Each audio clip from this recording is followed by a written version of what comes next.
Crusoe. Either her husband looks after 'em, or some neighbors." "That's well," said Joe. "That's one of my difficulties gone." "What are the others?" "Well, d'ye see, they're troublesome. We can't get the horses out of the camp without being seen, for the red rascals would see what we were at in a jiffy. Then, if we do get 'em out, we can't go off without our bales, and we needn't think to take 'em from under the nose of the chief and his squaws without being axed questions. To go off without them would never do at all." "Joe," said Dick earnestly, "I've hit on a plan." "Have you, Dick? What is it?" "Come and I'll let ye see," answered Dick, rising hastily and quitting the tent, followed by his comrades and his faithful dog. It may be as well to remark here that no restraint whatever had yet been put on the movements of our hunters as long as they kept to their legs, for it was well known that any attempt by men on foot to escape from mounted Indians on the plains would be hopeless. Moreover, the savages thought that as long as there was a prospect of their being allowed to depart peaceably with their goods, they would not be so mad as to fly from the camp, and, by so doing, risk their lives and declare war with their entertainers. They had, therefore, been permitted to wander unchecked, as yet, far beyond the outskirts of the camp, and amuse themselves in paddling about the lake in the small Indian canoes and shooting wild fowl.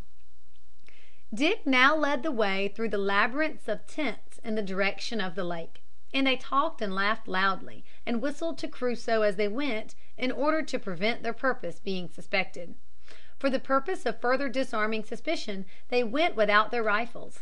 Dick explained his plan by the way, and it was at once warmly approved by his comrades. On reaching the lake they launched a small canoe, into which Crusoe was ordered to jump. Then, embarking, they paddled swiftly to the opposite shore, singing a canoe song as they dipped their paddles in the moonlit waters of the lake.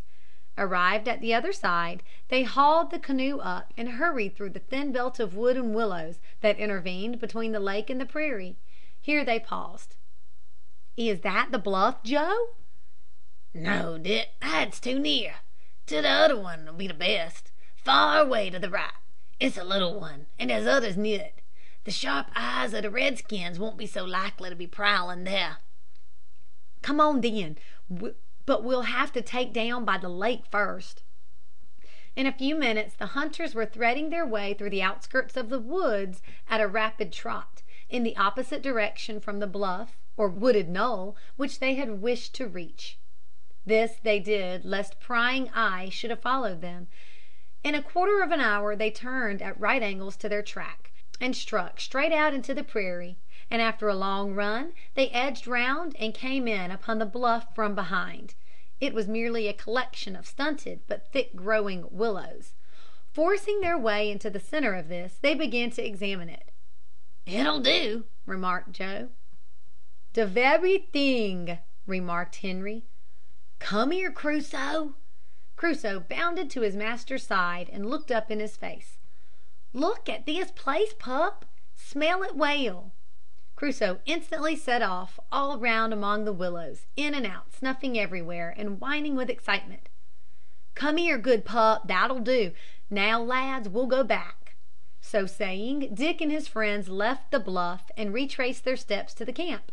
Before they were gone, however, Joe halted and said, "You know, Dick, I doubt if the pup's so clever as ye think. What if he don't quite understand ye?" Dick replied by taking off his cap and throwing it down, at the same time exclaiming, "Take it yonder, pup," and pointing with his hand towards the bluff. The dog seized the cap and went off with it at full speed towards the willows, where it left it and came galloping back for the expected reward.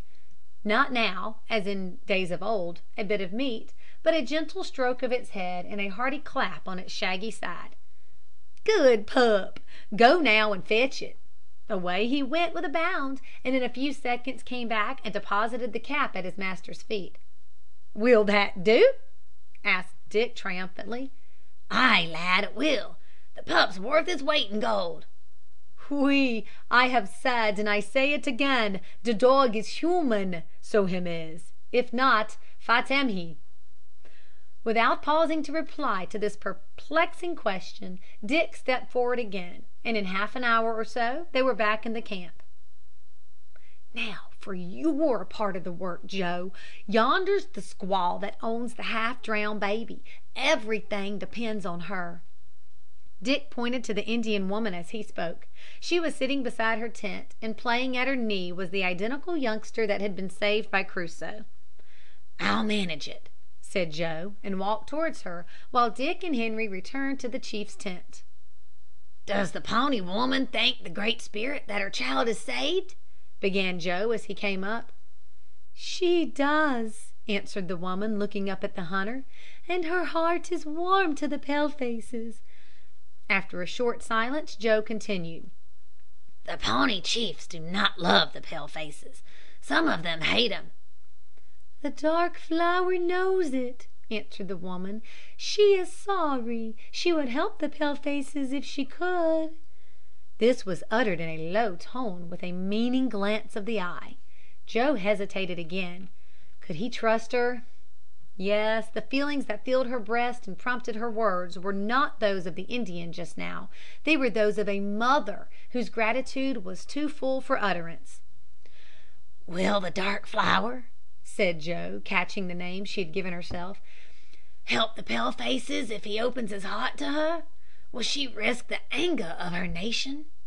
"She will," replied the woman. "She will do what she can." Joe and his dark friend now dropped their high-sounding style of speech, and spoke for some minutes rapidly in an undertone. It was finally arranged that on a given day, at a certain hour, the woman should take the 4 horses down the shores of the lake to its lower end, as if she were going for firewood. There cross the creek at the ford, and drive them to the willow bluff, and guard them till the hunters should arrive. Having settled this, Joe returned to the tent and informed his comrades of his success. During the next 3 days Joe kept the Indians in good humor by giving them 1 or 2 trinkets, and speaking in glowing terms of the riches of the white men, and the readiness with which they would part with them to the savages if they would only make peace. Meanwhile, during the dark hours of each night, Dick managed to abstract small quantities of goods from their pack, in room of which he stuffed in pieces of leather to keep up the size and appearance. The goods thus taken out he concealed about his person, and went off with a careless swagger to the outskirts of the village, with Crusoe at his heels. Arrived there, he tied the goods in a small piece of deerskin, and gave the bundle to his dog, with the injunction, "Take it yonder, pup." Crusoe took it up at once, darted off at full speed with the bundle in his mouth, down the shore of the lake towards the ford of the river, and was soon lost to view. In this way, little by little, the goods were conveyed by the faithful dog to the willow bluff and left there, while the stuffed pack still remained in safe keeping in the chief's tent. Joe did not at first like the idea of thus sneaking off from the camp, and more than once made strong efforts to induce San it sa rish to let him go. But even that chief's countenance was not so favorable as it had been. It was clear that he could not make up his mind to let slip so good a chance of obtaining guns, powder and shot, horses and goods, without any trouble, so Joe made up his mind to give them the slip at once. A dark night was chosen for the attempt, and the Indian woman went off with the horses to the place where firewood for the camp was usually cut. Unfortunately, the suspicion of that wily savage Mattawa had been awakened, and he stuck close to the hunters all day, not knowing what was going on, but feeling convinced that something was brewing which he resolved to watch, without mentioning his suspicions to any one. "I think the villain's away at last," whispered Joe to his comrades. "It's time to go now, lads. The moon won't be up for an hour. Come along." "Have ye got the big powder horn, Joe?" "Aye, aye, all right." "Stop, my knife, my catoo. Here it is." The 3 set off as usual, strolling carelessly to the outskirts of the camp. Then they quickened their pace, and gaining the lake, pushed off in a small canoe.